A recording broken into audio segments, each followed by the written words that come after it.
النفس المريحة أيضا نفس غير شكاكة. في ناس تلاقي طبيعتهم الشك، يشك في كل واحد، يشك في تصرفاته، يشك في أخباره، يشك في صدقه، ويشك في إخلاصه، ويكون ما فيش حاجة تدعو للشك. ولكن نفس غير مريحة، ناس غاويين عقلنا، غاويين عقلنا.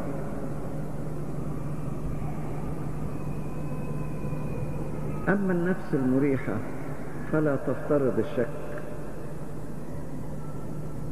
في كورنثوس الأولى 13 والقديس بولس بيصف المحبة، يقول المحبة لا تظن السوء، لا تظن السوء، ما تظنش ظن سيء في الناس. لما أنت تجلس مع إنسان وتجد أن الإنسان بيكلمك بثقة وما يشكش فيك وبياخد كلامك باحترام وصدق، هتستريح لمثل هذا الإنسان، وأيضا تحب تتعامل معاه معاملة بعيدة عن الخطأ. دايما لما واحد يحترم واحد التاني بيحترمه. الاحترام يولد احترام، والمحبة تولد محبة، والثقة تولد ثقة.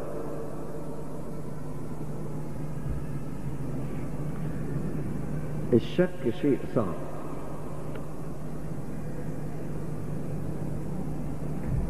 في ناس غير مريحين بسبب تدخلهم في خصوصيات الآخرين. عايز يعرف أخبارك، وعايز يعرف أسرارك، وإنت عملت إيه، وقابلت مين، وكلمته قلت له إيه، وهو رد عليك وقال لك إيه. حتى لو جالك جواب يقول لك خير إن شاء الله، فيه إيه؟ طب وإنت مالك يا أخي؟ ما فيش فايدة. يخش كده زي النباتات المتطفلة وزي الأشواك التي تدخل في الحقل. كل واحد له خصوصيات، كل واحد له خصوصيات.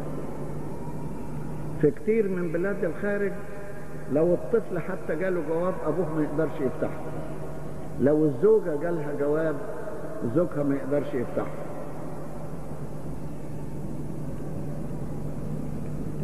طبعا ان وجد زوج من هذا النوع يبقى مفهوش شك وبيعامل زوجته باحترام، هي تقول له من نفسها.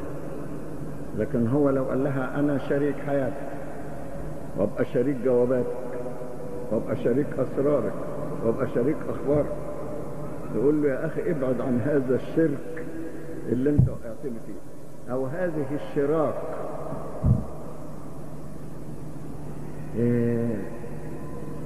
النوع الفضولي في الحياة بيكون نفس متعبة. سيب كل واحد في أسراره، وسيب كل واحد في أخباره. في ناس تبص تلاقي واقفة كده ترقب اللي جاي من هنا وترقب اللي جاي من هنا، ود الله. ما تسيب الناس في أسرارها. ويلح في السؤال. شوفوا كل عائلة ليها مشاكلها الخاصة وليهم أصدقاء، لكن مش ضروري يعرضوا كل مشاكلهم على الأصدقاء. كل نفسية ليها متاعبها، لكن مش ضروري تحكي متاعبها لكل أحد، وخصوصا من الناس الذين يسمعون ويتكلمون ويعرفون الخبر وينشرونه.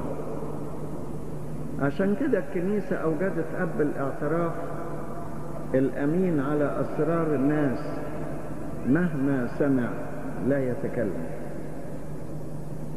لكن اللي يحب يخش في أسرار الناس بيفهم. وفي ناس غاويين كده غاويين كده. أيضا من النفوس المريحة النفس البعيدة عن الإلحاح. في ناس عندهم عنصر الضغط والإلحاح، الضغط والإلحاح. عايز منك حاجة يطلب ويلح يضغط ويطلب ويلح ويكلمك الصبح والظهر وبالليل ويبعت لك ايه بس لغايه لما تتعب. او واحد عايز منك موافقه على موضوع، يضغط عليك ياخد الموافقه بالعافيه. طب سيبني فرصه افكر، لا ده موضوع مهم مش محتاج لتفكير، لغايه لما يزهقك في عيشتك. الالحاح متعب والضغط متعب. إذا أردت أنك تكون نفسا مريحة لا تضغط على أحد ولا تلح إلحاحا شديدا على أحد. قل ما تريد وأعطي فرصة لغيرك، أعطي فرصة لغيرك. الإلحاح شيء متعب والضغط شيء متعب والتدخل في الخصوصيات شيء متعب. يقول لك لا ده أنا بسأل عليك بطمئن عليك. طب افرض سألت تقول له قصادك سكت، تسأل تاني ليه؟ تطمئن عليه بالعافية؟ ما تجيش الأمور كده. ده في واحد مش بس يسألك، ده يسألك ويسأل عليك وتشعر بأنك أنت مراقب. دي تتعب. وفي واحد يتعب الآخرين بفرض رأيه عليهم، يعني عنده رأي لابد انك انت تعتنق رأيه وتوافقه على رأيه وتخضع لرأيه وإلا يتعب منك. طب ما تسيب كل واحد على فكرة، قول اللي انت عايزه ولا تضغط.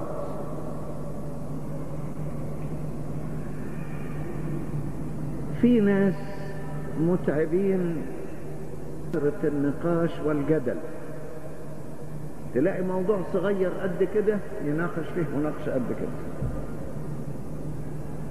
موضوع ما يستاهلش دقيقة كلام يجادلك فيه ربع ساعة لغاية لما تتعب. تقول له انت عايز ايه؟ يقول لك لازم توافق على كذا، تقول له وافق بس ابعد عنه. حاجة متعبة. وتاني مرة تقول ما قابلش هذا الإنسان أبدا ما دام أسلوبه بالشكل ده. في ناس متعبين إن نقاشهم لا يهدفون به إلى الوصول إلى رأي سليم، إنما يناقشوا بس، يناقشوا بس.